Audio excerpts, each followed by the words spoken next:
নিজের আমলনামার হিসাব করতে হবে।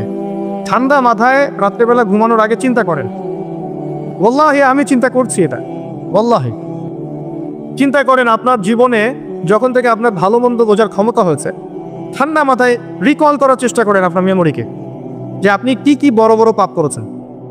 পারা যাবে? একটা খাতা নেন সামনে, নিয়ে লিখেন যে আমি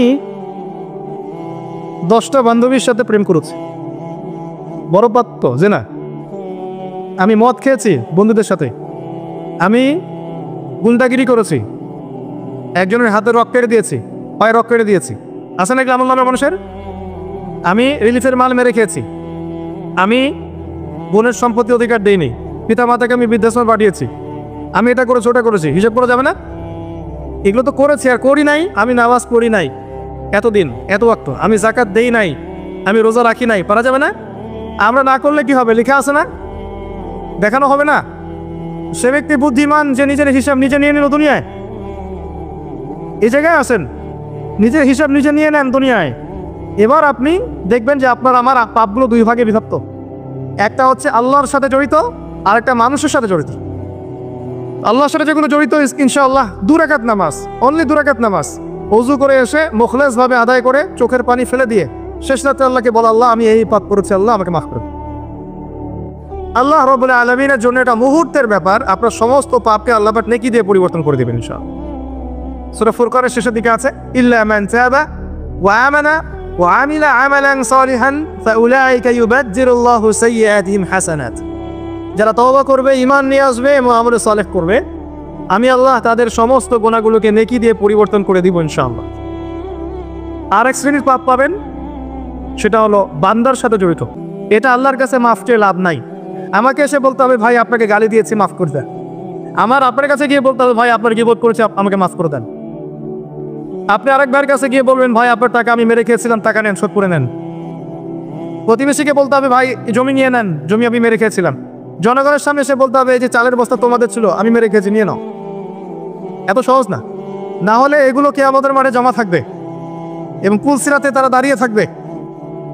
যখন আপনি আমি অনেক নেকি নিয়ে উঠবো, আল্লাহ পাক বলবেন, নেকি দিয়ে দাও। কেন দিব? কারণ অমুককে গালি দিয়েছো, অমুকের টাকা নিয়েছো, ফেরত দাওনি, অমুকের কাছ থেকে অমুককে অপবাদ দিয়েছো, অমুকের সম্পত্তি মেরে খেয়েছো, অমুকের জমি মেরে খেয়েছো, ইত্যাদি ইত্যাদি। এখন তোমার নেকি দিয়ে ওদেরকে শোধ করো। তোমার আমলনামা থেকে নেকি সব চলে যাবে, আর ওর আমলনামা থেকে গুনাহ আপনার আমলনামায় চলে আসবে। বলেন নাউযুবিল্লাহ। আল্লাহ পাক পরকালে আমাদেরকে যেন বান্দার সাথে জড়িত হক নিয়ে না ওঠান, আমিন। একটা দোয়া করতে পারেন, আল্লাহুম্মা কফিনি বিহালালিকা আন হারামিক ওয়া আগনিনি বিফদলিকা আম্মান সিওয়াক। আশা করা যায় আল্লাহ পাক আপনার দুনিয়ার ঋণ দুনিয়া শোধ করে দিবেন ইনশাআল্লাহ। কি দোয়া বললাম? আল্লাহুম্মা কফিনি বিহালালিকা আন হারামিক ওয়া আগনিনি বিফদলিকা আম্মান সিওয়াক। হিসনুল মুসলিম বইটা পড়েন, পাবেন ইনশাআল্লাহ। তো যেটা বলছিলাম প্রিয় ভাইরা, সামনে সিজন আছে, আমলনামা হিসাব করে নেন, রমাদান মাসটাকে কাজে লাগান। নবী সাল্লাল্লাহু আলাইহি ওয়াসাল্লাম বলেছেন, সেই ব্যক্তির জন্য ধ্বংস যে রমজান মাসকে পেল, রমজানকে পেয়েও তার গুনাহ মাফ করাতে পারলো না। নবীর নাম শুনে আমরা কেউ ধূপ পড়লাম না। নবী সাল্লাল্লাহু আলাইহি ওয়াসাল্লাম বলেছেন, সেই ব্যক্তি ধ্বংস হোক যে রমজান মাসকে পেল, কিন্তু এই রমজান মাসকে পেয়েও তার গুনাহ মাফ করাতে পারলো না। আমরা এতে অন্তর্ভুক্ত হতে চাই না। আল্লাহ পাক হেফাজত করুন। রমজানের আগেই প্রিপারেশন নেন, মানসিকভাবে আমল নামা গুছিয়ে ফেলেন, টার্গেট করেন আপনি কি চাচ্ছেন রমজান মাসে। 30টা সওম তো আছেই, 5 ওয়াক্ত নামাজ জামাতে পড়ার চেষ্টা করেন, তারাবির সালাতগুলো আদায় করার চেষ্টা করেন। আল্লাহ পাক তৌফিক দান করুন। অন্তত একটা বার কোরআনকে খতম করার চেষ্টা করেন। প্রতিদিন 1 পারা করে পড়লে খতম হবে, পারা যাবে না? যারা পড়তে জানি না, এখনই পড়া শিখে নেন। 1 মাস আছে, পড়া শিখে নেন। রমজান মাসে মসজিদ ভিত্তিক কোরআন শিক্ষার তালিম এবং কোর্স চালু করেন, মানুষকে কোরআন শিখান। 5 ওয়াক্ত নামাজের পরে দারসে হাদিস চালু করেন, মানুষকে হাদিস শিখান। মহিলাদের জন্য, মা বোনদের জন্য কোরআন শিক্ষার ব্যবস্থা করেন, ওদেরকে বাসায় শিখান। রমজান মাসে বাজারে বেশি যাবেন না, বেশি আড্ডাবাজি করতে বসবেন না, 3-4 জন মিলে এক জায়গায় আড্ডা মারতে বসবেন না। দিনের আলোচনা ছাড়া বসলেই গীবত হবে, রোজা নষ্ট হয়ে যাবে। মানুষের সাথে কম মিশেন রমজান মাসে। যত বেশি মানুষের সাথে মিশবেন, তত বেশি গীবত তহমত করতে হবে, তত বেশি অন্যের সমালোচনা লিখতে হবে। আলাইকুম আনফুসাকুম ভুলে যাবেন, মানুষকে নিয়ে ব্যস্ত হয়ে থাকবেন এবং অন্তরে নূর নষ্ট হয়ে যাবে। মানুষের সাথে জড়িত পাপ কাঁধে চলে আসবে। কম মিশন, আল্লাহর ওয়াস্তে রমজান মাসে কম মিশন, কম বাজারে যান। বাজারে যান না, গেলে দ্রুত চলে আসেন। যদি প্রয়োজনে যেতেই হয় দ্রুত চলে আসেন। চেষ্টা করেন মাসের বাজার আগেই করে রাখতে, ঈদের বাজার আগে করে রাখতে। এই শেষের দশক স্পেশালি লাইলাতুল কদর যেখানে থাকে, এই দশক মানুষ বাজারে কাটায়। বাঙালি মুসলিম এই দশকটা বাজারে কাটায়, ইল্লা মাশাআল্লাহ। আর মা বোনদের তো খবর নাই, এরা তো মার্কেটেই বেশি ঘুরে বেড়াবে। দেখেন, আল্লাহ পাক তৌফিক দান করুন। এরপরে আসবেন বেসিক কাজে। আপনার ইকোনমি হালাল কিনা দেখেন। হারাম মিউজিককে ঘরে ঢুকতে দিয়েন না, সুদকে ঢুকতে দিয়েন না। আল্লাহর ওয়াস্তে হাত জোর করে অনুরোধ করছি, সুদকে ঢুকতে দিয়েন না। ছেড়ে দেন, আল্লাহ আপনার রিজিকের দায়িত্ব নেবেন। ওয়ারযুকুহু মিন হাইসু লা ইয়াহতাসিব, এমন উৎস থেকে আল্লাহ আপনাকে রিজিক দিবেন আপনি কল্পনা করতে পারবেন না। আপনি মনে করেন না রিজিকের মালিক আপনি নিজেই, সুদ না খেলে আপনি রিজিক পাবেন না, এমনটা ভাবেন না। এটা ভাবার নাম হলো শিরক। এটা শোনেন, যখন আপনি মনে করছেন যে এটা ছাড়তে আমি পারবো না, যদি আমি ছেড়ে দেই আমার পরিবার চলবে না, আমি চলতে পারবো না, মানে আপনি মনে করছেন রিজিকের মালিক আপনি নিজেই। এটা শিরক। আল্লাহর উপর তাওয়াক্কুল করে ছেড়ে দিতে বললে দেখবেন আল্লাহ আপনাকে বেহিসাব রিজিক দেবেন সব। এটা আপনি কল্পনা করতে পারবেন না। মিন হাইসু লা ইয়াহতাসিব, আপনার কল্পনার বাহির থেকে আল্লাহ আপনার রিজিক দিবেন ইনশাআল্লাহ। আপনি কল্পনা করতে পারলে আয়াতটা ঠিক হবে না, আপনার কল্পনার বাহির থেকে রিজিক আসবে ইনশাআল্লাহ। এবং এটা হচ্ছে দিন দিন বহু মানুষ সুদ ছেড়ে দিচ্ছে আলহামদুলিল্লাহ, এবং হালাল ব্যবসা করছে, হালাল কিছু করার চেষ্টা করছে। আল্লাহ পাক ওদেরকে না খাইয়ে রাখেন নাই, বরং সুদখোরদের চেয়ে ভালো রেখেছেন আলহামদুলিল্লাহ। চেষ্টা করেন এরপরে বেসিক পরিবারের আদর্শ ঠিক করার জন্য। পরিবারে কালিমা থাকবে, কি থাকবে? লা ইলাহা ইল্লাল্লাহ তাওহীদ থাকবে, পরিবারের সুন্নত থাকবে, পরিবারে তালিম থাকবে, পরিবারের মধ্যে পর্দা থাকবে। এবং এগুলো বাস্তবায়নের চেষ্টা আমরা করব। যদি এরপরে পরিবারবর্গ না শোনে, আপনি আসহাবুল কাহফ হয়ে যান। কথা বোঝা যায়? যদি বলতে বলতে বুঝাতে বুঝাতে দাওয়াত দিতে দিতে আপনি ক্লান্ত হয়ে যান, কিছুতেই মানুষ আপনার পরিবারবর্গ কথা না শুনে সেপারেট পরিবার গঠন করে, আলাদা পরিবার গঠন, একা থাকে না। সুসম্পর্ক বজায় রাখেন, যার যার হক তাকে তাকে দিয়ে দেন, কিন্তু আপনি আলাদা পরিবার গঠন করেন, নিজে একা থাকে না। আমরা অনেকে মনে করি যে আলাদা হয়ে যাওয়াটা খারাপ। আত্মীয়তার সম্পর্ক বজায় রেখে আলাদা ইসলামিক পরিবার গড়া সুন্নত। কথা কি বুঝাতে পারছি না? আত্মীয়তার সম্পর্ক বজায় থাকবে, যার যার হক তাকে তাকে আপনি দিবেন, দিয়ে আপনি স্বতন্ত্র আদর্শ ইসলামিক পরিবার গড়বেন, এটা সুন্নত। কারণ একটা বড় পরিবার যেখানে আপনি দিন পালন করতে পারছেন না, পর্দা নাই, হালাল রিজিক নাই, আপনার আত্মনির্ভরশীলতা নাই, আপনার মতামতের কোনো মূল্য নাই, ইসলাম আপনি পালন করতে চান বাধা দেওয়া হয়, আপনি আলাদা হয়ে যান, আলাদা স্বতন্ত্র পরিবার গঠন করেন দিনের জন্য, এবং আদর্শ স্ত্রীকে বিয়ে করেন, আদর্শ সন্তান মানুষ করেন। দেখবেন আগামীতে ইনশাল্লাহ পরিবারটা ভালো ফলাফল বয়ে আনবে ইনশাল্লাহ। কিছু করার নাই, ইসলামের জন্য আমাকে স্বার্থপর হতে হবে। ইসলামের জন্য স্বার্থপরতা সুযোগ আছে। যখন দাওয়াত দিতে দিতে বোঝাতে বোঝাতে মানুষ একবারে ক্লান্ত হয়ে যায়, তখন নূহ আলাইহিস সালাম পর্যন্ত বলেছেন, রব্বি আন্নী মাগলুবুন ফান্তাসির, আল্লাহ আমি পরাজিত হয়ে গেছি, আমাকে সাহায্য করো। আল্লাহ প্লাবন নামিয়ে দিয়ে সবাইকে ধ্বংস করে দিয়েছে।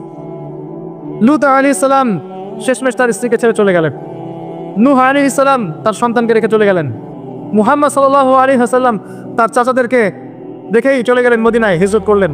চাচার ইসলাম কবুল করলো না, আবু লাহাব করেছে, করে নাই। ইভেন আবু তালেব, যিনি দীর্ঘদিন নবী সাল্লাল্লাহু আলাইহি ওয়াসাল্লামকে সাপোর্ট দিয়েছেন, সর্বশেষে গিয়ে কালিমা পড়তে বলেছেন নবী সাল্লাল্লাহু আলাইহি ওয়াসাল্লাম, তিনি কালিমা পড়েন নাই, বলেছেন আমি আব্দুল মুত্তালিবের ধর্মের উপরেই থাকলাম।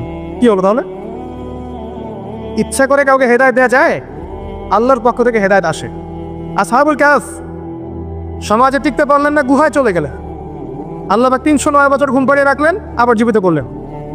তারা কি জান্নাতি নন? ইব্রাহিম আলাইহিস সালাম বাবাকে এত নসিহত করলেন, বাবা বলল বের হও বাসা থেকে, নাহলে মাথা ফাটিয়ে দেবো, রজম পড়ে গেল।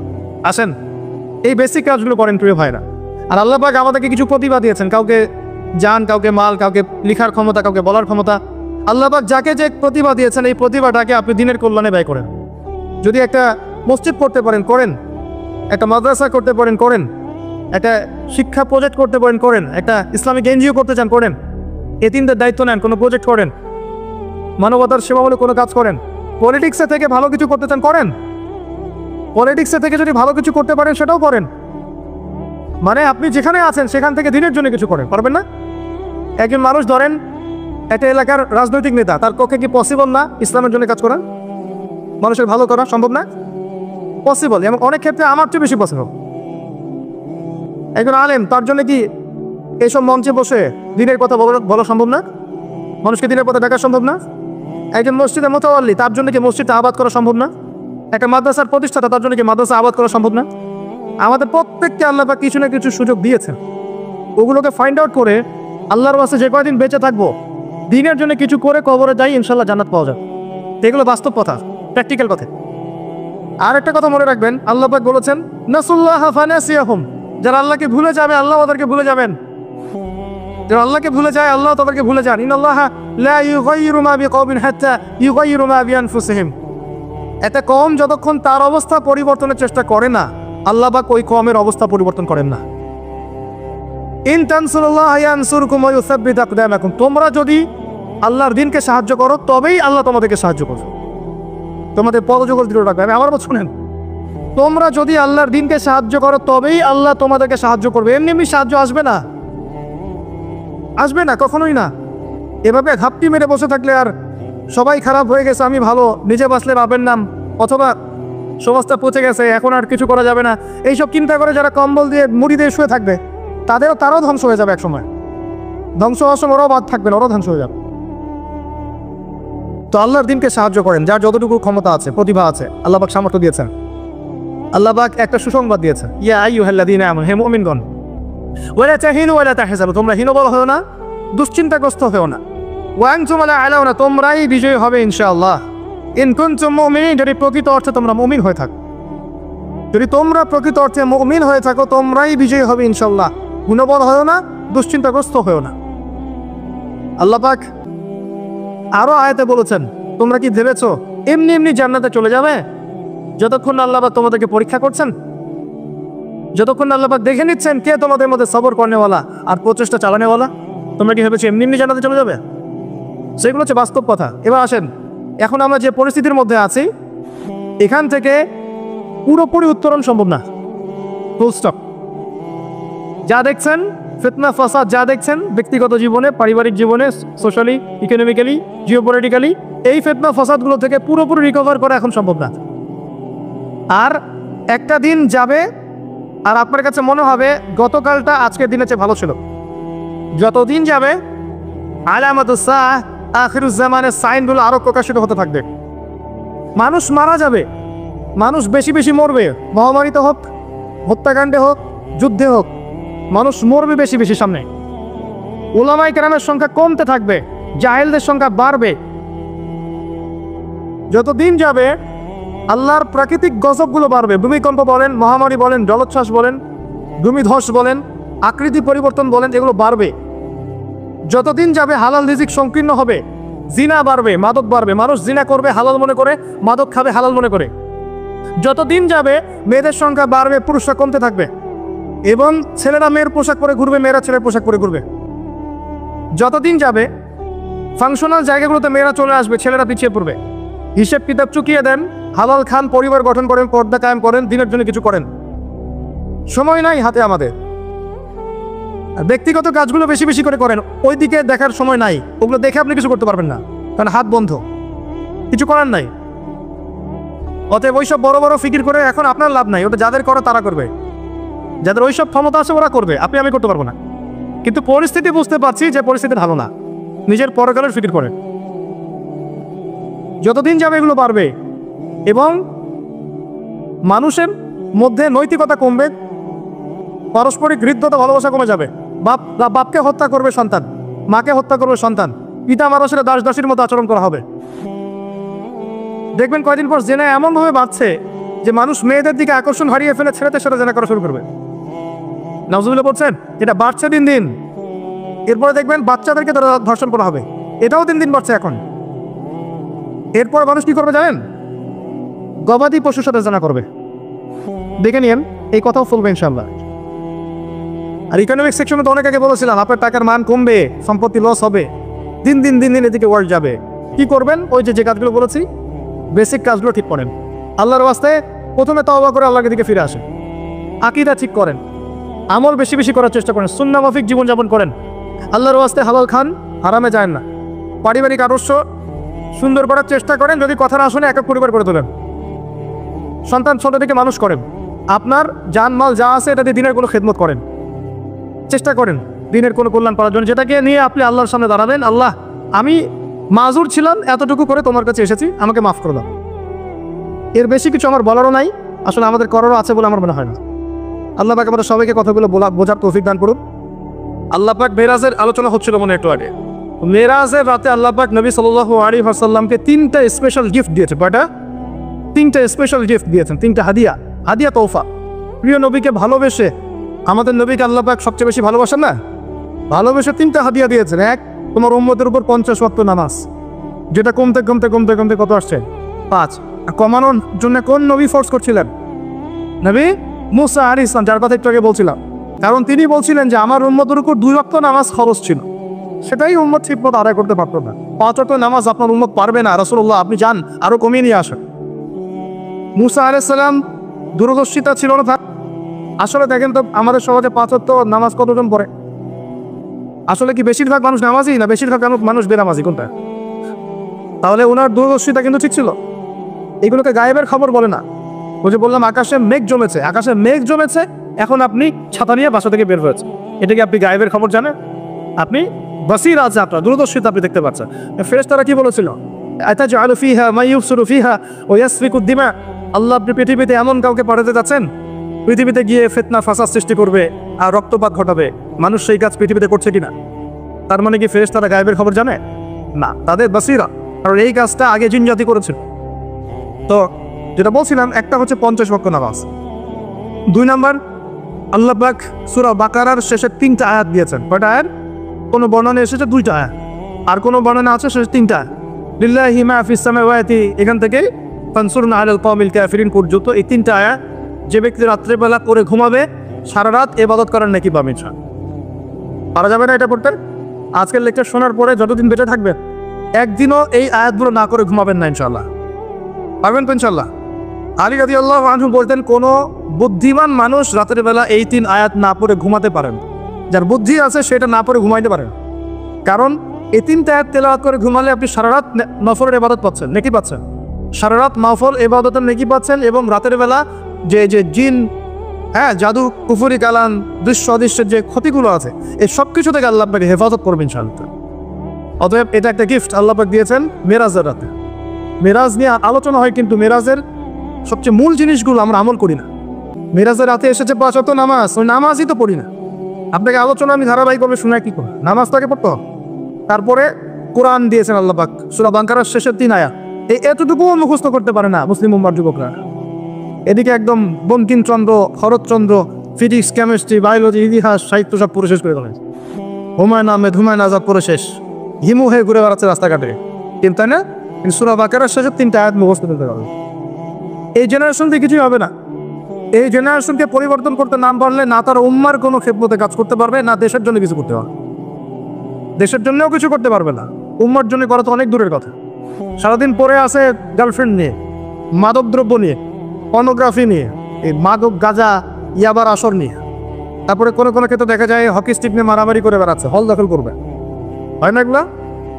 যুবকদের অধঃপতনের মূল কারণ হচ্ছে এখন মাদক, তারপরে মেয়ে, নারীর নেশা, পতিতাবৃত্তি, পর্নোগ্রাফি, গার্লফ্রেন্ড বয়ফ্রেন্ডে যে ফ্রি মিক্সিং, সামনে আবার ওই যে ভ্যালেন্টাইন্স নাকি আসবে, ওটার আলোচনা কালকে করবো ইনশাল্লাহ, আজকে না। তো এগুলো নিয়ে আমাদের যুব সমাজকে ব্যস্ত রাখা হয়েছে, অথচ এই যুবকরা এখন 5 ওয়াক্ত নামাজ, নামাজের হুকুম আহকাম, ওযুর নিয়ম কানুন, ফরজ, ওয়াজিব, সুন্নত, মুস্তাহাব, ফিকহের মাসলা মাসাইল, কুরআন রিডিং পড়তে পারা, এই বেসিক জ্ঞানগুলো পর্যন্ত অর্জন করছে না। তাহলে কি তাদেরকে দিয়ে আমাদের উম্মার অগ্রগতি হবে বলে মনে হয়? হবে। যতদিন পর্যন্ত না তাদেরকে আমরা পরিবর্তন করতে পারছি না, ততদিন হবে না। যদি পরিবর্তন করতে পারি ইনশাল্লাহ হবে। পরিবর্তন করা যাবে তো ইনশাল্লাহ? আমরা রাজি আছি তো ইনশাল্লাহ?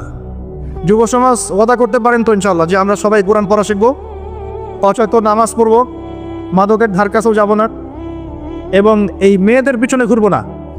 নবী মুসা আলাইহিস সালাম যখন যুবক, তখন একদিন তিনি দেখছেন রাস্তায় 2 জন লোক ঝগড়া করছে।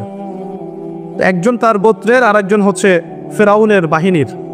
তো মুসা আলাইহিস সালাম তার গোত্রের, যে তার জাতের, তার সাথে তার পক্ষ নিলেন। কোরআন বলছে যে সেই এক ঘুষিতেই সেই ব্যক্তি মারা গেছে। ঠিক আছে? ওয়াকাযাহু, মুসা আলাইহিস সালাম তাকে একটা ঘুষি দিলেন, ফাকাদা আলাইহি, এতেই তার মৃত্যু হয়ে গেল। পরের দিন আবার একই ঘটনা ঘটছে। মুসা আলাইহিস সালাম দেখছেন আবার সেই ব্যক্তি আরেকজনের সাথে লড়াই করছে। তখন তিনি আবার তাকে বাঁচাতে গেলেন। তখন সেই ব্যক্তি বলছে, গতকাল কিন্তু তুমি একজনকে ঘুষি মেরে হত্যা করেছো, আজকে কি আবার আমাকে হত্যা করতে চাচ্ছ? তখন এক ব্যক্তি খবর নিয়ে আসলো, মুসা এখান থেকে পালাও, কারণ ফেরাউনের বাহিনী তোমাকে ধরতে আসছে, কারণ তারা মনে করে তুমি একজনকে হত্যা করেছো। তখন মুসা আলাইহিস সালাম মিশর থেকে চলে গেলেন, হিজরত করলেন। এই মিশর থেকে হিজরত করে তিনি এই শুআয়ব আলাইহিস সালামের কওমে মাদিয়ান এখানে চলে গিয়েছিলেন। এখানে তিনি একটা গাছের নিচে বসেছিলেন। বসে তিনি দেখলেন যে কিছু মানুষ গবাদি পশুদেরকে পানি পান করাচ্ছে, আর দূরে দুটো মেয়ে দাঁড়িয়ে আছে। তো মুসা আলাইহিস সালাম তাদেরকে গিয়ে বললেন, আপনারা দাঁড়িয়ে আছেন কেন? তখন সেই দুটো মেয়ে মুসা আলাইহিস সালামকে বললেন যে আমরা দুর্বল, যতক্ষণ না তারা তাদের পশুদেরকে পানি পান করিয়ে চলে যাচ্ছে ততক্ষণ পর্যন্ত আমরা পানি পান করাতে পারি না। তখন মুসা আলাইহিস সালাম তিনি শক্তিশালী ছিলেন, বিশ্বস্ত ছিলেন, তিনি তাদের হয়ে পশুদেরকে পানি পান করালেন। এবার সেই মেয়ে দুটো বাসায় চলে গেল। বাসায় চলে গিয়ে কিছুক্ষণ পর মুসা আলাইহিস সালাম আবার সেই গাছের নিচে বসে আল্লাহর কাছে একটা দোয়া করছেন। কি দোয়া? আল্লাহ পাক কোরআনে বলছেন, নবী মুসা আলাইহিস সালাম বলেছিলেন, রব্বি, হে আমার রব, ইন্নী লিমা আনজালতা ইলাইয়া মিন খায়রিন ফাকির। হে আল্লাহ, তুমি আমার প্রতি যে নিয়ামত বর্ষণ করবে, তুমি আমার উপর যে অনুগ্রহ বর্ষণ করবে, আমি তার জন্য ভিখারি হয়ে বসে আছি। বলে সুবহানাল্লাহ। কারণ এখন মুসা আলাইহিস সালাম ফেরারি মানুষ, মিশর থেকে চলে আসছেন, না এখানে আছে খাবার, না আছে বস্ত্র, না আছে বাসস্থান, না আছে কোনো আত্মীয় স্বজন, একাকী। তখন তিনি গাছের নিচে বসে এই দোয়া করছেন, রব্বি ইন্নী লিমা আনজালতা ইলাইয়া মিন খায়রিন ফাকির। হে আল্লাহ, আমার উপর তুমি যে নিয়ামতগুলো দিবে এর জন্য আমি ভিখারি হয়ে বসে আছি। সুবহানাল্লাহ। ঠিক ওই সময় ওই দুই মেয়ের একজন মেয়ে হেঁটে হেঁটে মুসা আলাইহিস সালামের কাছে আসলেন, এবং তাদের হাঁটার বর্ণনা আল্লাহ পাক কোরআনে দিয়েছেন যে তারা লাজুক ভঙ্গিতে হেঁটে আসলেন। সেই মেয়ে লাজুক ভঙ্গিতে হেঁটে আসে। এখনকার মেয়েদেরকে এই হাঁটাকে শেখাবে যে মেয়েদেরকে লাজুক ভঙ্গিতে হাঁটতে হয়? লজ্জা শরম তো সেই কবে উঠে গেছে। তো একটা ভালো কাজ করার পরে মুসা আলাইহিস সালাম গাছের নিচে বসে আল্লাহর কাছে দোয়া করছেন। এই জন্য ভালো কাজের ওসিলা দিয়ে আল্লাহর কাছে দোয়া করতে হয়। এই যে আমরা দোয়া করতে চাই আল্লাহর কাছে, দোয়া করার বিভিন্ন সময় আছে, গুরুত্বপূর্ণ সময় আছে, পদ্ধতি আছে। পদ্ধতির সময় বুঝে দোয়া করলে ইনশাল্লাহ দোয়া ডাইরেক্ট কবুল হবে ইনশাআল্লাহ। আর তিনটা জিনিস খেয়াল রাখতে হবে। এক, ওই ইবাদত যেন আল্লাহর সন্তুষ্টির জন্য হয়। দুই, সেটা যেন নবী সাল্লাল্লাহু আলাইহি ওয়াসাল্লামের পদ্ধতি অনুযায়ী হয়। এবং তিন, আপনার রিজিকটা যেন হালাল থাকে। এই তিনটা বিষয় ঠিক থাকলে ইনশাআল্লাহ তাআলা দোয়া কবুল হবে ইনশাআল্লাহ। মুসা আলাইহিস সালাম দোয়া করলেন, সাথে সাথে ফল আসলো। ওই মেয়ে হেঁটে হেঁটে চলে আসলেন, এসে বললেন, আমার বাবা আপনাকে ডাকছেন, আমার বাবা আপনাকে ডাকছেন। এই কথার অর্থ যারা অ্যাডাল্ট তারা বুঝতে পারবে। এখন মুসা আলাইহিস সালাম তার সাথে গেলেন, গিয়ে দেখলেন তার বাবা হচ্ছেন একজন নবী, যার নাম হচ্ছেন শুআয়ব আলাইহিস সালাম, যার কথা বলছো। তার বাবার নাম কি? শুআয়ব আলাইহিস সালাম। আর শুআয়ব আলাইহিস সালাম তিনি মুসা আলাইহিস সালামকে বলছেন, কি ঘটনা তোমার আমাকে বলো। তখন মুসা আলাইহিস সালাম তাকে সব ঘটনা বললেন। এখনো কিন্তু মুসা আলাইহিস সালাম নবী হন নাই, এখনো কিন্তু তার কাছে ওহী আসেনি, ঠিক আছে? এখন তিনি তার ঘটনা খুলে বললেন যে আমি বনু ইসরাইলের মানুষ, ফেরাউনের ঘরে বড় হয়েছি, একদিন রাস্তায় ঘটনা ঘটলো, তারপরে আমাকে তারা ধাওয়া করে আজকে এই জায়গায় আমি চলে আসলাম। এখন শুআয়ব আলাইহিস সালাম বলছেন যে এখানে ভয়ের কিছু নাই, তুমি এখানে নিরাপদ, এখানে কেউ তোমার কোনো ক্ষতি করবে না ইনশাআল্লাহ। তখন এই দুজন মেয়ের একজন বলছে, বাবা এই ব্যক্তি হচ্ছে বিশ্বস্ত এবং শক্তিশালী, এই ব্যক্তি হচ্ছে বিশ্বস্ত এবং শক্তিশালী। মুসা আলাইহিস সালামের দুটা গুণ এখানে পাওয়া গেল, তিনি বিশ্বস্ত ছিলেন এবং কি শক্তিশালী ছিলেন। তো সে আমাদের উপকার করেছে, তাকে কি আমাদের কাছে রাখা যায় কিনা, তাকে পুরস্কার দেওয়া যায় কিনা? তখন বিচক্ষণ পিতা মেয়ের কথার ইশারা বুঝে ফেললেন। তখন পিতা এই মেয়ের সাথে মুসা আলাইহিস সালামের বিয়ে দিলেন। বলেন সুবহানাল্লাহ। কি শর্তে বিয়ে হলো? 8 বছর শুআয়ব আলাইহিস সালামের যে আপনার কাজ করতে হবে, মানে খামার, শুআয়ব আলাইহিস সালামের যে প্রজেক্ট আছে সেখানে 8 বছর শ্রম দিতে হবে, চাকরি করতে হবে। 8 বছর দেখাশোনা করতে হবে তার প্রপার্টিস দেখাশোনা করা মানে কি? সব দেখভাল করা, ভালো মন্দ দেখাশোনা করা। তার ছিল ক্ষেত ছিল, জমি জমা ছিল, আপনার গবাদি পশু ছিল, এগুলো দেখাশোনা করতে হবে। তো মুসা আলাইহিস সালামকে শর্ত দিচ্ছেন 8 বছর আমার এখানে কাজ করতে হবে, আর তুমি যদি 2 বছর বেশি করো, 10 বছর পূর্ণ করতে পারো, এটা তোমার বিষয়। আর এই ওয়াদা আমার আর আল্লাহর মাঝখানে, তোমার আমার আল্লাহর মাঝখানে থাকবে। তো মুসা আলাইহিস সালাম রাজি বললেন এবং তিনি সেখানে থাকতে লাগলেন। তো পরবর্তীতে মূসা আলাইহিস সালামের কাছে নবুয়ত আসলো যখন তুর পাহাড়ে তিনি আগুন দেখতে পেলেন।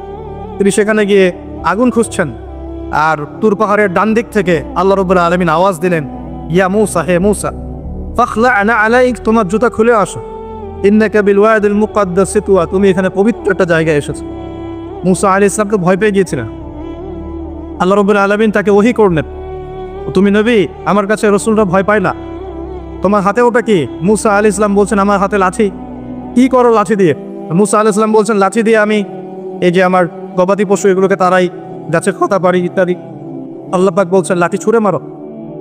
লাঠি ছুঁড়ে মারার সাথে সাথেই এটা একটা বড় অজগর হয়ে গেল, এবং মূসা আলাইহিস সালাম এটা দেখে পিছনে দৌড় দেওয়া শুরু করল। তখন আল্লাহ পাক ডেকে বললেন, ভয় পেও না, আমার কাছে যারা মুরসালিন রাসূলগণ ভয় পায় না, তোমার হাতটা বগলের নিচে ঢোকাও। মূসা আলাইহিস সালাম হাত নিয়ে এই বগলের নিচে দিলেন, এবার বের করলেন, দেখলেন হাত দিয়ে আলো বের হচ্ছে। এরপরে আল্লাহ পাক তাকে নবুয়ত দিলেন, যাও ফেরাউনের কাছে। কোন ফেরাউন? যেখান থেকে তুমি পালিয়ে এখানে এসেছো। ফেরাউনের কাছে গিয়ে ইযহাব ইলা ফিরআউন ইন্নাহু তাগা, ফেরাউনের কাছে যাও, গিয়ে বলো যে সে সীমা লঙ্ঘন করেছে। এই সীমা লঙ্ঘন সেটা আমরা পরে দেখবো ইনশাআল্লাহ।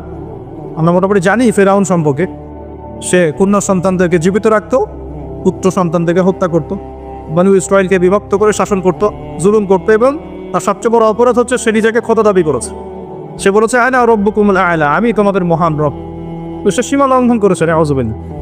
তো আল্লাহ পাক মূসা আলাইহিস সালামকে তার কাছেই পাঠাচ্ছেন, ফিরআউনের কাছে যাও, দাওয়াত পেশ করো।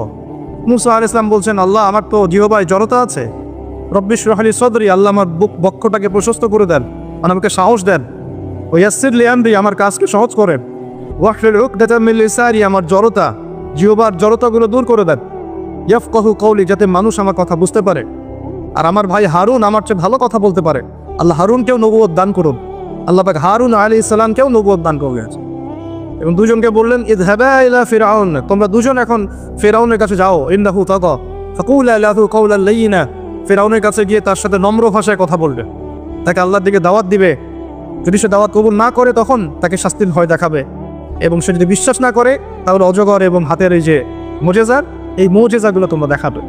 যাই হোক, তো মূসা আলাইহিস সালাম নবুয়ত পেয়েছেন শুআয়ব আলাইহিস সালামের আন্ডারে থাকা শোনা। আমি তার কথা বলতে গিয়ে দিকে এসেছি। এই শুআয়ব আলাইহিস সালামের কওম ছিল কওমে মাদিয়ান। কি নাম ভাই? একটু বুঝবেন জিনিসটা। কওমে মাদিয়ান, তো এটা আসহাবুল আইকাও বলা হয়, তাদেরকে আসহাবুল আইকাও বলা হয়, কিন্তু এই জায়গাটার নাম ছিল কওমে মাদিয়ান উপত্যকা। এখন শুআয়ব আলাইহিস সালাম খুব চমৎকার একজন বাগ্মী ছিলেন। বাগ্মী বলতে যিনি খুব সুন্দর করে কথা বলতে পারেন। আছে না এমন কিছু মানুষ সমাজে যারা খুব সুন্দর করে কথা বলতে পারে? তো শুআয়ব আলাইহিস সালাম নবীদের মধ্যে চমৎকার করে কথা বলতে পারতেন, এবং তার সাথে যুক্তি তর্কে কেউ পারত না। তিনি চমৎকার করে যুক্তি তর্ক উপস্থাপন করে সমাজের মানুষকে বোঝাতেন। আলহামদুলিল্লাহ, আমরা দোয়া করে আল্লাহ পাক সেই গুণাবলী আমাদের মতো দান করবেন। এখন তার কওমের সমস্যা ছিল কি? এক নাম্বার সমস্যা ছিল তার কওম আল্লাহর সাথে শিরক করত। এক নাম্বার কি করতো ভাই? শিরক মানে হচ্ছে আল্লাহর একত্ববাদের সাথে অংশীদার সাব্যস্ত করা। মনে রাখবেন, তার কওম এক নাম্বার কি অপরাধ করতো? শিরক করত। দুই নাম্বার কুফর, শিরকের সাথে সাথে তারা কুফরি করতো, আল্লাহ রাব্বুল আলামিন অনুগ্রহগুলোকে, নেয়ামতগুলোকে অস্বীকার করত। তিন নাম্বার, এই দুটোর পাশাপাশি ওদের অপরাধ ছিল যে তারা মাপে কম দিত। কি করতো? মাপে কম দিত। তিন নাম্বার। চার নাম্বার, ওরা অন্যের সম্পদ, মানুষের সম্পদ অন্যায় হবে দুই নাম্বারই করে লুটে পুটে খাইত। এই চারটা ছিল ওদের মেজর অপরাধ। হঠাৎ অপরাধ, এই চারটার মারাত্মক মেজর অপরাধ। এখন আসেন, এদের কি পরিণতি হলো সেটা বলার আগে আমরা এই পাপগুলো নিয়ে একটু আলোচনা করি। এই পাপগুলো নিয়ে একটু আলোচনা করে সংক্ষিপ্ত করে।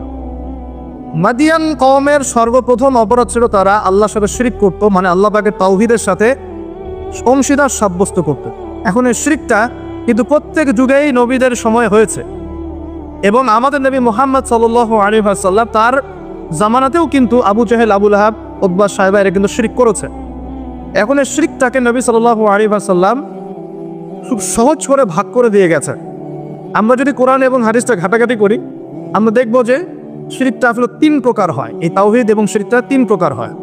একটা হলো একত্ববাদ, যেমন তিন প্রকার হয়, শিরকও তিন প্রকার হয়। আল্লাহ পাকের তাওহীদ একত্ববাদ যেমন তিন ভাগে ভাগ করা যায়, শিরকটাকেও তিন ভাগে ভাগ করা যায়। তাওহীদকে আমরা ভাগ করি একভাবে, তাওহীদে রুবুবিয়্যাত, তাওহীদে উলুহিয়্যাত এবং তাওহীদে আসমা ওয়া সিফাত। এই তিন ভাগে আমরা ভাগ করি। ঠিক একইভাবে শিরকটাও তিন ভাগে হয়। একটা হচ্ছে আশশিরকু ফিল আকীদা বিশ্বাসের মধ্যে শিরক, আশশিরকু ফিল আমাল কাজের মধ্যে শিরক, আশশিরকু ফিল লিসান আও আশশিরকু বিল কওল। শিরক হচ্ছে আপনার কথার মধ্যে অথবা জবানের মধ্যে, মানে ভাষাগত শিরক, কর্মগত শিরক এবং আকীদাগত শিরক। আমি কি বলতে পারছি? এই তিনটা সহজ করে দিলাম। শিরক এরকম তিন ভাগে ভাগ করা যায়। উদাহরণ দিলে পরিষ্কার হবে। যেমন বিশ্বাসগত শিরক, যেমন কোনো মানুষ যদি বিশ্বাস করে যে মহাবিশ্বের কোনো স্রষ্টা নাই, এই মহাবিশ্ব এমনি এমনি সৃষ্টি হয়েছে, এটা বিশ্বাসগত শিরক, তাই না? কেউ যদি বিশ্বাস করে যে আল্লাহ এই বিশ্বকে সৃষ্টি করেছেন কিন্তু আল্লাহর পাশাপাশি আরো ইলাহ আছে, নাউজুবিল্লাহ, এটাও হবে বিশ্বাসগত শিরক। কেউ যদি মনে করে যে আল্লাহ পর্যন্ত পৌঁছতে হলে আমাকে এই যে চন্দ্র সূর্য গ্রহ নক্ষত্র গাছপালা এগুলোর পূজা করতে হবে, শিরক, এটা হলো বিশ্বাসগত শিরক। ধরেন কেউ যদি মনে করে যে আল্লাহ বলতে কেউ নাই, নাস্তিকতায় বিশ্বাস করি যে কোনো ইলাহ নাই, এই মহাবিশ্ব বিগ ব্যাং থেকে সৃষ্টি হয়েছে, এটাও হবে কি চিন্তাগত আকীদাগত শিরক। কেউ যদি মনে করে যে আমার ভালো মন্দের মালিক আল্লাহ নয়, ভালো মন্দের মালিক আমি নিজে, কেউ যদি মনে করে শিরক হবে। কেউ যদি মনে করে তাকদীর বা ভাগ্য বলতে কিচ্ছু নাই, আমি যা করব তাই পাবো, এমন মানুষ নাই, এটাও হবে আকীদাগত শিরক, কারণ আল্লাহ পাক তাকদীর রচনা করেছে। কেউ যদি মনে করে যে কবরে শায়িত মৃত মানুষ আমাকে পরকালে বাঁচিয়ে দিবে, আমাকে পরকালে পুলসিরাত পার করিয়ে দিবে, বিশ্বাসগত শিরক হয়ে যায়। কেউ যদি মনে করে যে অমুক ওসিলা মাধ্যম ধরলে আমি সন্তান লাভ করব, এটাও শিরক। সন্তানদের মালিককে। কেউ যদি মনে করে আমি পরিশ্রম করি বলেই রিজিক প্রাপ্ত হই, শিরক। আমি পরিশ্রম করি, কাজ করি, ব্যবসা করি, চাকরি করে বলেই তিনবেলা খেতে পারি, শিরক। কে খাওয়ায়? কেউ যদি মনে করে যে আমি খুব রুটিন লাইফ লিড করি, ভালো মন্দ বেঁচে চলি, ভালো ভালো খাই, ব্যায়াম করি, এই কারণে আমি সুস্বাস্থ্যের অধিকারী, শিক্ষক। সুস্বাস্থ্য দিয়েছেন কে? কেউ যদি মনে করে যে আমার হাতে একটা আংটি আছে, এই আংটি খুলে ফেললে আমার রোগ হবে, এটা হবে বিশ্বাসগত শিরক। কেউ যদি মনে করে আংটিটা খুলে ফেললে আমার রোগ বেড়ে যাবে, অথবা আংটি খুলে ফেললে আমি মারা যাব, আমার কোনো ক্ষতি হবে, বিশ্বাসগত শিরক। কেউ যদি মনে করে ভালোগুলো সব আল্লাহর পক্ষ থেকে আসে আর খারাপগুলো শয়তানের পক্ষ থেকে আসে, এটাও শিরক। কারণ ভালো মন্দ দুটোই কার পক্ষ থেকে আসে? আল্লাহর পক্ষ থেকে। চুল আঁচড়াচ্ছেন, চিরুনিটা হাত থেকে পড়ে গেল। কেউ যদি মনে করে এখন মেহমান আসবে বাসায়, এটা হবে একটা শিরক। আপনি বাসা থেকে বের হয়েছেন, হঠাৎ করে হোঁচট খেলেন, এই কাপড়টা আটকে গেল, আপনি মনে করছেন হয়তো বাইরে গেলে কোনো অমঙ্গল অকল্যাণ হতে পারে, বিশ্বাস করলে শিরক। কেউ যদি মনে করে যে রাস্তার পাশে লোক বসে আছে টিয়া পাখি নিয়ে, ও আমার ভাগ্য বলতে পারে, বিশ্বাস করলে শিরক। কেউ যদি পত্রিকা খুলে দেখে রাশিফলে লেখা আছে তুমি সিংহ রাশি, তোমার আজকের দিনটা এমন যাবে, বিশ্বাস করলে শিরক। কেউ যদি হাত দেখায় জ্যোতিষীকে, দেখিয়ে বলে যে আমার ভবিষ্যৎ বলে দেন, আমার কয়টা বিয়ে হবে, কয়টা বাচ্চা হবে, কেউ যদি বিশ্বাস করে তাহলে শিরক। এরকম অসংখ্য শিরক হতে পারে, আমি বলে শেষ করতে পারবো না, যেগুলো মানুষের চিন্তার সাথে সম্পৃক্ত। কিসের সাথে সম্পৃক্ত? এই চিন্তার সাথে যে শিরকগুলো সম্পৃক্ত, এগুলোকে আমরা বলি আশশিরকু ফিল আকীদা বা বিশ্বাসগত শিরক। আমি কি বুঝতে পারছি? আমি সহজ করে দিচ্ছি। 2 নাম্বার হচ্ছে আশশিরকু ফিল আমাল, কাজের মধ্যে শিরক। কেমন? যেমন আল্লাহ বলেছেন আল্লাহর জন্য নামাজ পড়তে, যদি আমি বা আপনি অন্য কাউকে দেখানোর জন্য নামাজ পড়ি, কি হবে? শিরক। আল্লাহ বলেছেন আল্লাহর সন্তুষ্টির জন্য দিনের জ্ঞান অর্জন করতে। এখন আমি যদি জ্ঞান অর্জন করি এই জন্য যে মানুষ আমাকে অনেক বড় বক্তা বলবে, অনেক বড় আলেম বলবে, মুফতি মুফাসসির বলবে, হ্যাঁ সবাই দাওয়াত করে খাওয়াবে আমাকে, ইত্যাদি ইত্যাদি, দুনিয়ার স্বার্থ থাকলেই এটা শিরক হয়। কি হবে? শিরক হয়। আল্লাহ পাক বলেছেন যে আল্লাহ রাব্বুল আলামিনকে সিজদা করো। এখন আমরা যদি কোনো জড় পদার্থকে সিজদা করা শুরু করি, কি হবে? যদি কোনো মানুষকে সিজদা করি, যদি কোনো মৃত মানুষকে সিজদা করি, আচ্ছা এটা ক্লিয়ার রাখবেন আগে। আল্লাহ পাক বলেছেন আল্লাহর জন্য কুরবানি করতে, ফাসাল্লি লিরাব্বিকা ওয়ানহার। আল্লাহর জন্য কুরবানি করি আমরা, অন্য কারোর জন্য করি? আল্লাহ ছাড়া অন্য কাউকে সন্তুষ্ট করার জন্য কেউ কুরবানি করে, কি হবে? শিরক হবে। আল্লাহ বলেছেন দান সদকা করতে আল্লাহর সন্তুষ্টির জন্য। এখন আমি দান সদকা করলাম, বড় একটা ফুটানি যে আমাকে মানুষ বড় দানবীর বলবে, এরকম বিশ্বাস করলে, মনের মধ্যে নিয়ত থাকলেই শিরক হবে। হজ করতে বলেছেন আল্লাহ পাক আল্লাহকে সন্তুষ্ট করার জন্য। এখন আপনি হজ করে আসলেন এবং টাইটেল লাগিয়ে বেড়াচ্ছেন আমি অমুক আলহাজ হাদি সাহেব, ঠিক আছে? মানুষ আমাকে আলহাজ বলবে, হাদি সাহেব বলবে, মানুষ আমাকে তখন ভোটটা দিবে, ভোটের সময় তখন আমাকে মানুষ ভোটটা দিবে, ওই স্বার্থ যদি থাকে শিরক হয়ে যাবে। আমি বুঝতে পারছি না। ইবাদত বন্দেগীর ক্ষেত্রে যদি আল্লাহর সন্তুষ্টি ছাড়া অন্য কারো সন্তুষ্টির উদ্দেশ্য থাকে, শিরক হয়ে যাবে। বুঝতে পারছি কি? আচ্ছা, যেমন নজর মানত করতে হয় কার জন্যে? আল্লাহর জন্য। আপনি যদি অন্য কাউকে সন্তুষ্ট করার জন্য নজর মহৎ করেন কি হবে? সেটা আল্লাহ রাব্বুল আলামিন তার কাছে দোয়া করতে বলেছেন। এখন আপনি যদি অন্য কারো কাছে দোয়া করা শুরু করেন, চাওয়া শুরু করেন, কি হবে? আল্লাহ পাক আল্লাহর জন্য কুরবানি করতে বলেছেন। কিছু মানুষ জিনদের জন্য কুরবানি করে এখনো সমাজে, জিনকে বশ করার জন্য, তাবে করার জন্য এবং জিন কেন্দ্রিক জাদুবিদ্যার চর্চা করার জন্য মানুষ জিনদের সামনে কুরবানি করে। এখন পার্বত্য অঞ্চলগুলো ঘুরলে আপনারা দেখতে পান। এবং মানুষ জাদুবিদ্যার চর্চাও করে। কেউ যদি কুফরি, তন্ত্রমন্ত্র, এইসব জাদুবিদ্যার চর্চা করে, শিখরে এরকম প্রচুর কাজ আছে যেগুলো আমলগত শিরক, কাজগত শিরক। একটা গেল চিন্তাগত শিরক, একটা গেল কি কাজগত, আমলগত শিরক।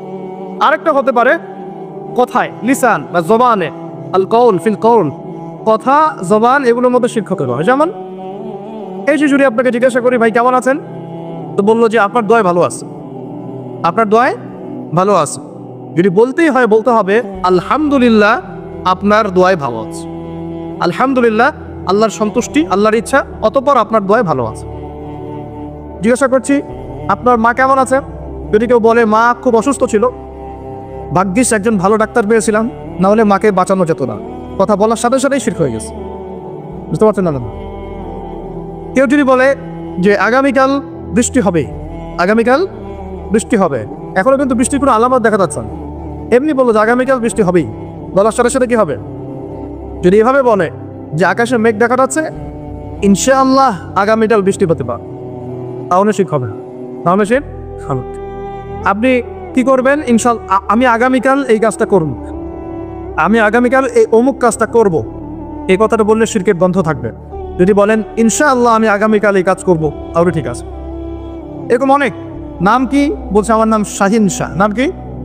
শাহিন শাহ, আমার রাজাদের রাজা, রাজাদের রাজা। কে রাজাদের রাজা? নামগত শিরক হয়ে গেছে। অনেক সময় আমরা নাম নিয়ে অনেক মস্করা করি না, বলি যে কি মুফিস, হ্যাঁ, তারপরে অনেক বিভিন্ন নাম বলি, খালেক, এই খালেক, এই মফিস, এইভাবে নাম ধরে টাকা যাবে। আপনি সম্মানের সাথে বলতে হবে আব্দুল খালেক। কি বলতে হবে? আব্দুল খালেক। খালেক ও কি সৃষ্টিকর্তার নাকি সৃষ্টিকর্তার বান্দা? কোনটা? এরকম কথা আমরা প্রচুর শিরক করব। অনেকে তো পলিটিক্যালি বলেন জনগণই সমস্ত ক্ষমতার উৎস, তাই না? এই শব্দ শুনে নেব না, জনগণ সমস্ত ক্ষমতার উৎস। আল্লাহ পাক সূরা মুলকে কি বলছেন? তাবারাকাল্লাযী বিয়াদিহিল মুলক, তাবারাকাল্লাযী, বরকতময় সেই সত্তা যার হাতে সমস্ত ক্ষমতা। কুলিল্লাহুম্মা মালিকাল মুলক, মুলকের মালিক কে? রাজত্বের মালিক কে? রাজত্বের মালিক জনগণ, আল্লাহ। যদি আল্লাহ রাব্বুল আলামিনের বিধিবিধানগুলোকে, আল্লাহ পাকের বিধিবিধানগুলোকে কেউ মনে করে যে না এই বিধিবিধানগুলো এখন চলে না, আগে চলতো, এটা বলার সাথে সাথে শিরক হয়ে গেছে। বুঝতে পারছেন? আল্লাহ পাকের বিধিবিধানগুলো এখন চলে না, আগে চলতো, ওই যুগে চলতো, এই যুগে চলে না, বলার সাথে সাথে শিরক হয়ে গেছে। কেউ যদি এই যে ইসলাম নিয়ে ঠাট্টা মশকরা করে, এরা তো মৌলবাদী, এরা তো ধর্মান্ধ লোকজন, এই যে টিটকারি মস্কারি, এই টিটকারি মস্করা করার সাথে সাথেই শিরক হয়ে গেছে। আল্লাহ পাক তওবায় বলেছেন এটা কুফরিও হয়েছে, শিরকের সাথে সাথে কুফরিও হয়েছে। এরকম অনেক ব্যাপার আছে যে আমরা যা বিধান দিচ্ছি এই বিধান আল্লাহর বিধানের চাইতে ভালো, এরকম তো মনে করলে, বললেই শিরক হয়ে যাবে, শিরকের সাথে কুফরিও হয়ে যাবে, দুটোই হয়ে যাবে। যদি বলে না আল্লাহর বিধানের চেয়ে বেশি ভালো না, কিন্তু আল্লাহর বিধানের সমান, সমান বললেই শিরক হয়ে যাবে, কুফরি হয়ে যাবে। আমি কি বুঝতে পারছি ভাই? মানে কথার মধ্যে প্রচুর শিরক করি আমরা এখন, প্রচুর শিরক। সবচেয়ে মারাত্মক এ হচ্ছে শিরকের পাপ। কারো আমল নামায় যদি শিরকের পাপ না থেকে অন্য যে কোনো পাপ থাকে, আল্লাহ তার নবীকে ওয়াদা করেছেন সেই পাপ মাফ করে দিবেন। দুনিয়াতে আমরা কেন বেঁচে আছি, আমাদের উদ্দেশ্যটা কি? কেন আমি না থাকলে আল্লাহর কিছু কি যায় আসতো? আল্লাহ বা কেন আমাকে এখানে রেখেছেন, আমার কাজ কি, আমার উদ্দেশ্য কি, এটা বোঝা এক নম্বর কাজ। আমার কথা কি বুঝতে পারছেন ভাই? অর্থাৎ কেন আছি? উত্তর হচ্ছে আল্লাহর দিন পালন করব, আল্লাহর দিনের পরিবার সাজাবো, আল্লাহর দিনের প্রচার করব, আল্লাহর দিন প্রতিষ্ঠার চেষ্টা করব। এছাড়া দুনিয়াতে বেঁচে থাকার আমাদের কোনো উদ্দেশ্য নেই। এই দুনিয়াতে আমরা বউ বাচ্চা, স্ত্রী সন্তানের সাথে আনন্দ ফুর্তি করার জন্যই আসি নাই। এখানে এই দুনিয়াতে আমরা প্রেমিকার পিছনে সময় নষ্ট করার জন্য আসি নাই। এই দুনিয়াতে আমরা এই মানে টিকটক প্রজন্ম হওয়া, কিশোর গ্যাংয়ে যোগ দেওয়া, হ্যাঁ, হকি স্টিক নিয়ে এখানে ওখানে মারামারি করা, মাদকের আখড়ায় বসে যৌবন নষ্ট করা, হ্যাঁ, এগুলো করতে আমরা দুনিয়াতে আসি নাই, আল্লাহ পাক পাঠান নাই। আচ্ছা, 5 মিনিটে শেষ হচ্ছে, আমি 5 মিনিটে শেষ করে দিচ্ছি। দুনিয়ার হাকিকত এটাই ভাই, আমরা এখানে এগুলো করতে আসি না, এটাই বাস্তব কথা। কেন এসেছি তাহলে? ওই যে বললাম, 1, আল্লাহ পাকের দিন আগে নিজে পালন করব, 2, আল্লাহ পাকের দিন আমার পরিবারে প্রতিষ্ঠা করব, তিন, আল্লাহ পাকের দিন আমি আমার সমাজে প্রচার করার চেষ্টা করব, যোগ্যতা নিয়ে, আগে যোগ্যতা অর্জন করব তারপরে। আর 4 নাম্বার, আমি আল্লাহ পাকের দিন প্রতিষ্ঠার স্বপ্ন দেখব, চেষ্টা করব। পারবো কিনা আল্লাহু আলাম, কিন্তু চেষ্টা আমাদের সবার থাকবে।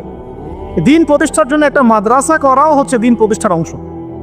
আপনার যতটুকু সামর্থ্য, যে বই লিখছেন সেটাও একটা অংশ, একটা প্রকাশনা সংস্থা খুলেছেন এটাও আপনার একটা অংশ, আপনি একটা মসজিদ করেছেন এটাও একটা অংশ, আপনাকে আল্লাহ পাক যে চেয়ারম্যান সাহেবকে ক্ষমতা দিয়েছেন উনি দিনের জন্য কিছু কল্যাণমূলক কাজ করছেন এটাও তার অংশ, সব কিছুই অংশ। এখন সমস্যা হচ্ছে কি, আমাদের উপর থেকে তো কোনো একক নেতৃত্ব নাই যে সব এই চেষ্টাগুলোকে ঐক্যবদ্ধ করবে। সমস্যা কি বুঝতে পারছেন কিনা?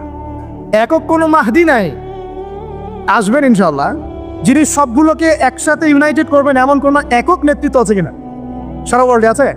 এই কারণে এগুলো বিক্ষিপ্ত আকারে আছে, কিন্তু বিক্ষিপ্ত থাকবে না ইনশাল্লাহ। কিয়ামতের আগে এগুলো ঐক্যবদ্ধ হবে, আল্লাহ করবেন, কার দ্বারা করবেন আল্লাহু আ'লাম, আল্লাহ ভালো জানেন।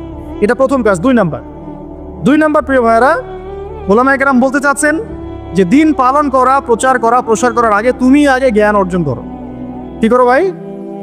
ওই যে বললাম তাদের মতো হবেন না, কোরআন তেলাওয়াত না শিখে স্টেজে উঠে বসে যায়, এরকম হইতে চায় না। আল্লাহর ওয়াস্তে আগে কোরআন তেলাওয়াত করা শেখেন, সবার আগে তাজবিদ সহ কোরআন তেলাওয়াত করতে শেখেন। একটা কথা বলেই ফেলে, আমি কোরআন তেলাওয়াত করা শিখছি কত বছর হলো জানেন? গেস করতে পারবেন? 10 বছর। কত বছর বলবেন ভাই? 10 বছর সময় লাগে। 10 বছর শেখার কোনো শেষ নাই, শেখার কোনো শেষ নাই। এখন বলেন, এটাও বলি, এখন আমার এখনকার ওস্তাদকে জানেন? আমার নিজের স্ত্রী, আমার নিজের স্ত্রী। অসাধারণ তেলাওয়াত, এটা শোনানো যাবে না যেহেতু পর্দার ব্যাপার আছে। অসাধারণ, একটু অসাধারণ। এখনো জিজ্ঞাসা করি এই জায়গাটা কেমনে পড়ো, এমনি। শেখার কোনো শেষ নাই। আমি অবাক হয়ে যাই, মানুষ কোরআন তেলাওয়াত না শিখেও দিনের দায়ী হয়ে যায়। মানে ওলামায়ে কেরাম বুঝবেন কথার অর্থ, যে এরপরে পড়াশোনার কত স্তর আছে। এটা তো মক্তবের পড়া, আগে তো 2 বছর মক্তবে পড়তে হতো। এত মক্তব খুলেছি আমরা কেন? তোমাদের জন্যই তো। আসো ভর্তি হও, সমালোচনা করার আগে, বাহাসে চ্যালেঞ্জ করার আগে ভর্তি হও মক্তবে। 3 নাম্বার, কোরআন তেলাওয়াত করার সাথে সাথে আপনাকে আরো কিছু বই পড়তে হবে, যে বইগুলো আপনি একা একা সবাই পড়তে পারবেন না, আলেম ওলামা লাগবে। প্রথমে বলেছি আপনি আরবি ভাষা শিখবেন, আরবি ব্যাকরণ শিখবেন, বিষয়ভিত্তিক বইগুলো পড়বেন, যে বইটাই পড়বেন ওলামায়ে কেরামের সাথে পরামর্শ করে নিয়ে পড়বেন। তার মানে 3 নাম্বার কাজ কি ভাই? ইলম অর্জন করা। ওলামায়ে কেরাম বলতে চাচ্ছেন 4 নাম্বার, তো এটা 2 নাম্বার বলেছি না? 2 3 1 নাম্বার বলেছি দুনিয়ার হাকিকত বোঝা, কেন এসেছি দুনিয়ায়। 2 নাম্বার হচ্ছে ইলম অর্জন করা। 3 নাম্বার ওলামায়ে কেরাম বলতে চাচ্ছেন যে আপনাকে আমাকে এই সংকটগুলো মোকাবেলা করতে হলে বা প্রতিকারের জন্য আমাদেরকে জানা অনুযায়ী বেশি বেশি আমল করতে হবে, প্রচুর আমল করতে হবে। আমলে কোনো কমতি দেখানো যাবে না, প্রচুর আমল করতে হবে। আমি একজন আলেম সম্পর্কে একজনকে জিজ্ঞাসা করেছিলাম যে আমি আল্লামা তাকি উসমানী হাফিজাহুল্লাহর বই খুব বেশি পছন্দ করি, খুব বেশি ভালোবাসি, তিনি কি এমন আমল করেন যার কারণে তার এই কবুলিয়াত আল্লাহর কাছে? তিনি বলছিলেন যে তিনি প্রচুর নামাজ পড়েন, প্রচুর নফল নামাজ পড়েন, প্রচুর দোয়া করেন, সব সময় জিকির করতে থাকে। মানে আমল কমে গেলে কিন্তু কবুলিয়াত কমে যায়। আমল অনেক বেশি বাড়াতে হবে, আল্লাহ পাক সবাইকে তৌফিক দান। 4 নাম্বার আমলের, তাহলে কিভাবে আমল করব? প্রত্যেকটা কাজ নবীর সুন্নাহ মাফিক করবেন, ঘুমানো থেকে শুরু করে একদম ঘুমানো পর্যন্ত, ঘুম থেকে ওঠা থেকে শুরু করে আবার ঘুমানো পর্যন্ত খালি নবীর সুন্নাহগুলো ফলো করবেন, চলতে ফিরতে সুন্নাহগুলো ফলো করবেন। 4 নাম্বার হচ্ছে পারিবারিক আদর্শ ঠিক করতে হবে। পারিবারিক আদর্শ ঠিক না করলে শুধুমাত্র বড় বড় কথা বলে লাভ নাই, দিন আগে নিজের পরিবারে কায়েম করতে হবে। আল্লাহ পাক আমাদেরকে তৌফিক দান করুন। আমাদের পরিবারে মা বোনরা যেন বেপর্দায় না চলে, পরিবারের মধ্যে কোরআনের শিক্ষা থাকবে, তালিম থাকবে, সুন্নতের চর্চা থাকবে, ইসলামী সংস্কৃতি থাকবে। ছোটবেলা থেকে আমরা পরিবারে আমাদের ছেলে মেয়েদেরকে ইসলামী মূল্যবোধ দিয়ে মানুষ করবো। 5 নাম্বার হলো হারাম খাবো না ইনশাআল্লাহ। হারাম যে রিজিকগুলো আছে, সেটা হোক সুদ বা ঘুষ বা অন্যান্য যে কোনো করাপশন, এখান থেকে আমরা সম্পূর্ণ মুক্ত থাকার চেষ্টা করবো ইনশাআল্লাহ। তবে এটা এমন যুগ, যে যুগে এটা 100% সম্ভব হয়ে ওঠে না, আমাদের ক্ষেত্রেও হয়ে ওঠে না, কিন্তু চেষ্টা করতে হবে। আল্লাহ পাক চেষ্টাগুলোই দেখবেন ইনশাআল্লাহ। ফাত্তাকুল্লাহা মাসতাতা'তুম, তোমরা সাধ্যমতো আল্লাহকে ভয় করতে থাকো। আল্লাহ পাক আমাদের সবাইকে হালাল রিজিক প্রশস্ত করে দিন এবং হালালের মধ্যে বরকত দান করুন। 6 নম্বর, ওলামায়ে কেরাম বলতে চাচ্ছেন যে দিন মানার ক্ষেত্রে আপনাকে ওলামায়ে কেরামের সোহবতে থাকতেই হবে, এবং এখানে থাকলে আপনি এই ইসলামের ক্লাসিক্যাল যে ইসলাম চলছে, ক্লাসিক্যাল ইসলাম, এই ক্লাসিক্যাল ইসলামের বাইরে ব্যঙ্গের ছাতার মতো অনেকগুলো দর্শন প্রতিষ্ঠা হয়ে গেছে। এই আজে বাজে দর্শনগুলো থেকে আপনাকে বাঁচিয়ে রাখবে উলামায়ে কেরামের সুহবত। যদি কিচ্ছু না জানেন, আপনি কিছুই পারেন না, কমপক্ষে একজন মুহাক্কিক আলেমকে ধরে বসে থাকেন, অবশ্যই আপনার জন্য এখানে তাকলিদের সাক্ষী জায়েজ, এবং আপনার জন্য তখন ফরজ বটে। অবশ্যই তখন আপনার জন্য এই মাযহাব মানাটাই ফরজ বটে, কারণ আপনি তো মুস্তাহিদ নন, আপনি হচ্ছেন একজন সাধারণ আম মানুষ, আমি একজন সাধারণ মানুষ। আমি তো কোরআন সুন্নাহর গভীর জ্ঞান অর্জন করতে পারছি না। অতএব আমাকে অবশ্যই বরেণ্য কোনো আলেম, বরেণ্য কোনো ইমাম তার ছত্রছায়ায় থাকতেই হবে, আদারওয়াইজ আপনি তো ইসলামই পালন করতে পারবেন না। কোন মাসলা পালন করবেন না? তো এখন এই জায়গায় যারা আঘাত করার চেষ্টা করছে, উদ্দেশ্যটা কি তাহলে? একটা জাতিগত সংঘাতটিকে নষ্ট করে দেন। অতএব এই মুনাফিকির বিষয়গুলো ভালো করে মাথায় রেখে পথ চলবেন। কেন এত অপবাদ গালিগালাজ খেতে হয় বুঝবেন আস্তে আস্তে। মূল কারণ এগুলা, অন্য কিছু কারণ নয়। কারণ আবু তো আদনানকে বোতলে ঢুকানো যায় নাই,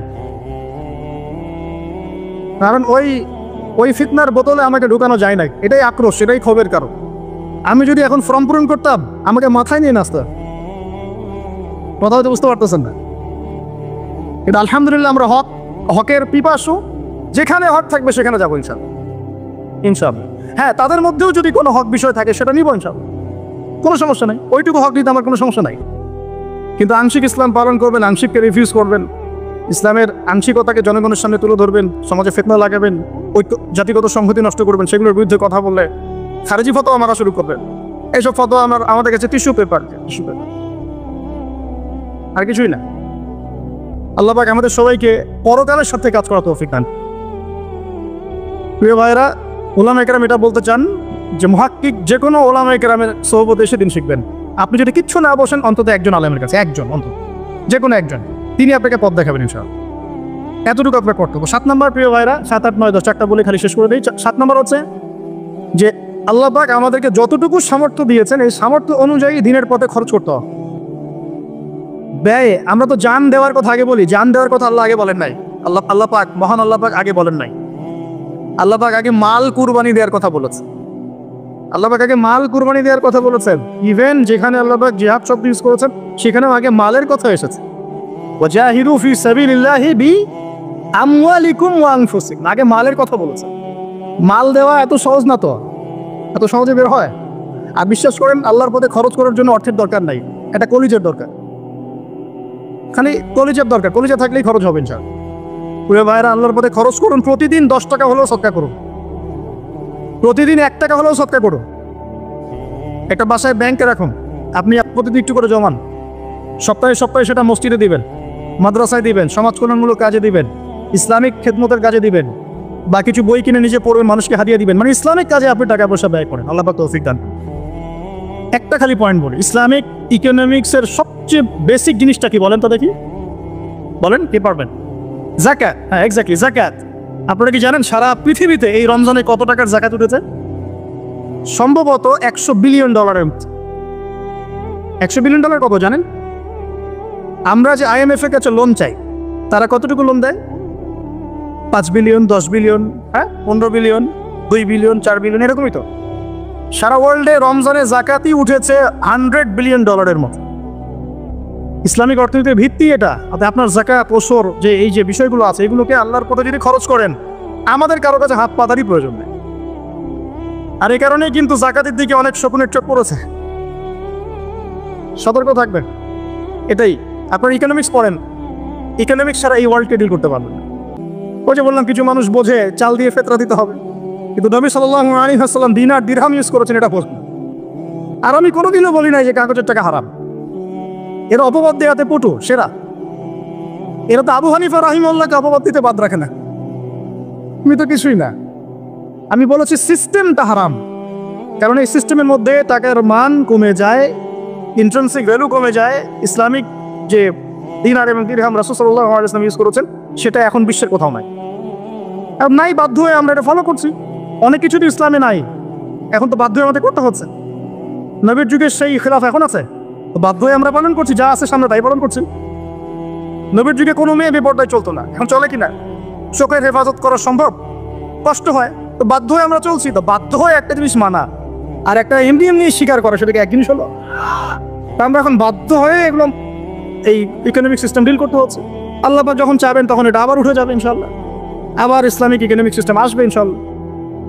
এখন আসেন যে হ্যাঁ, 7 নম্বর কি বললাম? আল্লাহর রাস্তায় মাল খরচ করে। 8 নম্বর হচ্ছে বাল্লিগু আন্নী ওয়ালাউ আয়া, আল্লাহর পথে দাওয়াতি কাজ করবেন যতটুকু পারেন ততটুকু। যতটুকু আপনি শিখেছেন, সময় দিয়েছেন আল্লাহর পথে, 3 দিন 7 দিন 40 দিন অনেক সময় দিয়েছেন, আমি জানি আমাদের ভাইরা এগুলো অনেক বেশি অ্যাক্টিভ, এবং এগুলোতে অ্যাক্টিভিটি থাকলে তাসকিয়া অর্জন করা সহজ হয়। একটা সিস্টেমের মতো থাকলে কাজগুলো করা সহজ হয়। এই জন্য ওলামায়ে কেরাম এই সিস্টেমগুলো ফাংশন করেছেন, যাতে আপনারা এর মধ্যে থাকলে একটা রুটিন ওয়াইজ লাইফ লিড করতে পারেন। এটাকে তো ফরজ করে দেওয়া হয় নাই, দেওয়া হয়েছে আপনাকে দিন শেখানোর জন্য কাছে থেকে এই তরিকাগুলো করা হয়েছে। এখন এখানে আমি যদি যতটুকু শিখি এতটুকু যদি দাওয়াতি কাজ করতে থাকি, যতটুকু পারেন, সৎ কাজে আদেশ অসৎ কাজে নিষেধ করেন, দিন এগিয়ে যাবেন স্যার। 9 নম্বর, আমাদের মা বোনদের ব্যাপারে ওলামায়ে কেরাম খুব সতর্ক থাকতে বলছে। 9 নম্বর, সবকিছু চলে গেল, পরিবারের মান ইজ্জত পর্দা যেন না চলে যায়। এটা হচ্ছে অনেক বড় একটা কথা। যদি আমরা আমাদের মেয়েদেরকে কন্ট্রোল করতে পারতাম, সমাজে জেনার হার আজকে 50% কমে যেত। আমরা তো পাচ্ছি না, আমরা জানি না আমরা কি চাই। একজন মহিলা বোরখা পরে আছেন, তার মেয়ে পাশে নগ্ন হয়ে আছে, অর্ধনগ্ন হয়ে আছে। অ্যান্ড বোরখাটা তো আপনার মেয়েকে পরানো দরকার। যুব সমাজ তো আপনাকে দেখে না, যুবকরা কি আপনাকে দেখে? তার মানে তোমরা দেখো। আচ্ছা, তো এই মা কি চান? আমি ঢাকা শহরে যখন থেকে থাকা শুরু করেছি ভাই, এটাও বাধ্য হয়ে, বিকজ আমার ফ্যামিলি আছে এখানে আমার ফ্যামিলি আছে, আমি আপনাদের জামাই। এখন শিখলাম আমি এখানে শিখলাম যে মা মেয়েকে বলছে যে তোর বয়ফ্রেন্ড নাই কেন? তুই সবাই ঘুরতে যায় ঈদের দিন, তুই যেতে পারস না? বলতেছে তুই ঘুরতে যেতে পারস না, সবাই যায়। অবাক হয়ে যাই, মানে কি বলবো, অবাক লাগে যে মানুষের চিন্তাধারা এখন এই পর্যায়ে চলে আসে। তাহলে আমরা আমাদের সমাজের মধ্যে জেনাকে উস্কে দিচ্ছি না নিজেরাই? এখান থেকে না সরে আসতে পারলে সমাজের নারী পুরুষের ব্যালেন্স এবং এই পবিত্রতা এটা বজায় থাকবে না, সমাজের পবিত্রতা নষ্ট হয়ে যাবে, যেটা হচ্ছে দিন দিন আমরা সবাই বুঝতে পারছি, ভুক্তভোগীও হচ্ছে। অহরহ ধর্ষণের ঘটনা ঘটছে, মেয়েদের টিজিংয়ের ঘটনা ঘটছে, মেয়েরা খুনের শিকার হচ্ছে। এই তো কালকেই মানে একটা নিউজ দেখলাম যে বাসায় টিচারের হাতে একটা মেয়ে খুন হয়ে গেল। তাহলে আমরা ফিতনাগুলোর দরজা কেন খুলে দিব? আমরা আমাদের পরিবারের মধ্যে পর্দাটা কায়েম রাখবো ইনশাল্লাহ। ফ্যামিনিস্ট মহিলারা গলা খাকাতে খাকাতে চিল্লাচিল্লি করতে করতে মারা যায়, যাক, ওদের দর্শন আমাদের গেলার কোনো দরকার আছে না? যারা মেয়েদের দেহটাকে পণ্য বানিয়ে ব্যবসা করতে চায়, ওরা চিল্লাচিল্লি করে মারা যায়, কিয়ামতের মাঠেও জাহান্নামে যায়, যাক, আমাদের কিছু যায় আসে? আমরা বিয়ে করলে পর্দাশীল মেয়ে বিয়ে করবো। আমরা আমাদের বোনদেরকে বোঝাবো যে ছোট বোন বড় বোন পর্দা থাকো, এটা তোমার সম্ভ্রম, এটা ফরজিয়াত, নামাজ যেমন ফরজ এটাও ফরজ। আমরা আমাদের মাদেরকে নসিহত করবো। আমাদের অনেকের মারাই পর্দা করে মাশাআল্লাহ, আর পিতামাতাকে নসিহত করা যায়, তাদেরকে শাসন করা যায় না। আর আমরা আমাদের মেয়েদেরকে অবশ্যই শুরু থেকে পর্দা শেখাবো। এভাবে আমরা পারিবারিক আদর্শটা সুন্দর করার চেষ্টা করবো। মেয়েদের ক্ষেত্রে একটু সবর দরকার, কারণ সব কথা ওরা সরাসরি শুনতে চায় না। তো এই জন্য ধৈর্যের সাথে পথ চলতে হবে। আল্লাহ পাক তৌফিক দান।